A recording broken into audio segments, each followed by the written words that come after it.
जब vote bank की बात आती है तो सियासी दल राष्ट्रीय सुरक्षा जैसे अहम मुद्दों पर भी सियासी रोटियां सेकने से बाज नहीं आते हैं।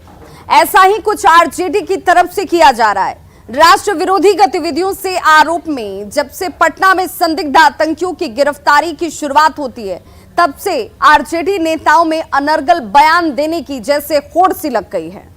इस कड़ी में आरजेडी के प्रदेश अध्यक्ष जगदानंद सिंह का नाम भी जुड़ गया, जिन्होंने न सिर्फ संदिग्ध आतंकियों का बचाव किया बल्कि राष्ट्र विरोधी गतिविधियों से हिंदुओं और आरएसएस को भी जोड़ दिया।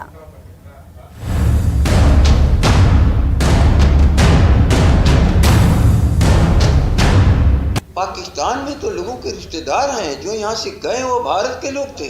राष्ट्रद्रोहियों की वकालत करने वालों पर राष्ट्रद्रोह का मुकदमा होना चाहिए।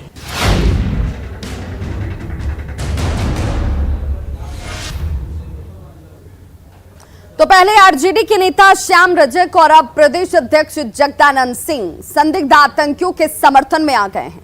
जगदानंद सिंह ने न सिर्फ संदिग्ध आतंकियों का बचाव किया बल्कि 2 कदम आगे बढ़कर हिंदुओं और आरएसएस को पाकिस्तान का एजेंट करार दे दिया।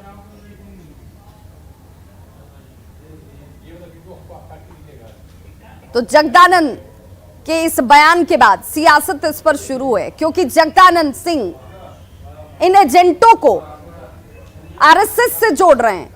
पाकिस्तान में रह रहे ऐसी मानसिकता के लोगों को रिश्तेदार बता रहे हैं। से इनके टेलीफोन की बात होती है। पाकिस्तान में तो लोगों के रिश्तेदार हैं जो यहाँ से गए, वो भारत के लोग थे। तो अपने रिश्तेदारों से बात करना मतलब राष्ट्र विरोध है क्या? ये तो बताना चाहिए कौन सा वह क्रिया, कौन सा वह काम जिसके द्वारा ये साबित होता है कि टेलीफोन पर बात की गई जो भारत की सुरक्षा के लिए खतरा है। और जब जब भारत की सुरक्षा के लिए खतरनाक लोग पकड़े गए पाकिस्तान के एजेंट में, वो सभी आरएसएस और हिंदू लोग थे।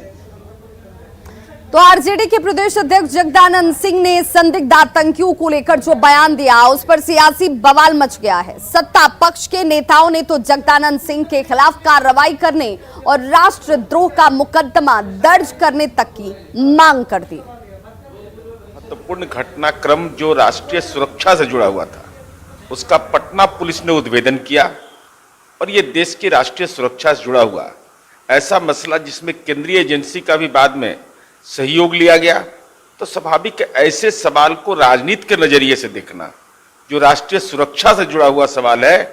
और बिहार में जो हमारी कार्य प्रणाली रही है, न कोई किसी समुदाय को टारगेट कर सकता है, न कोई किसी को परेशान कर सकता है, लेकिन कानून के नजरिए में जो अपराध है वह अपराध होता है।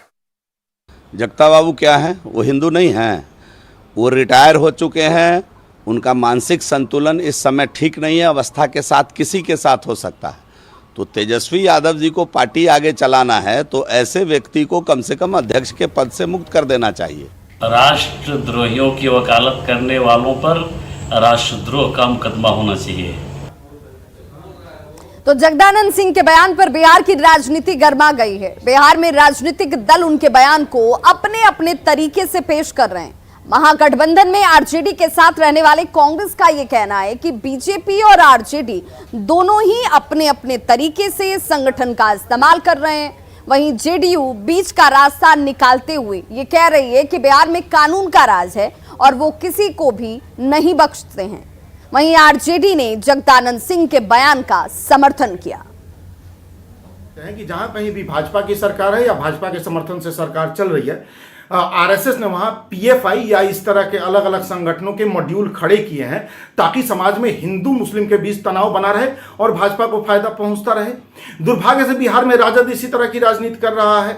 जिस तरह से आरएसएस 80% हिंदुओं को 16% मुसलमानों का डर दिखाता है, उसी तरह बिहार में राजद मुसलमानों को आरएसएस और भाजपा का डर दिखा रहा है। ये दोनों अपने अपने राजनीतिक फायदे के लिए कर रहे हैं और ये देश के लिए, समाज के लिए, राज्य के लिए गलत है।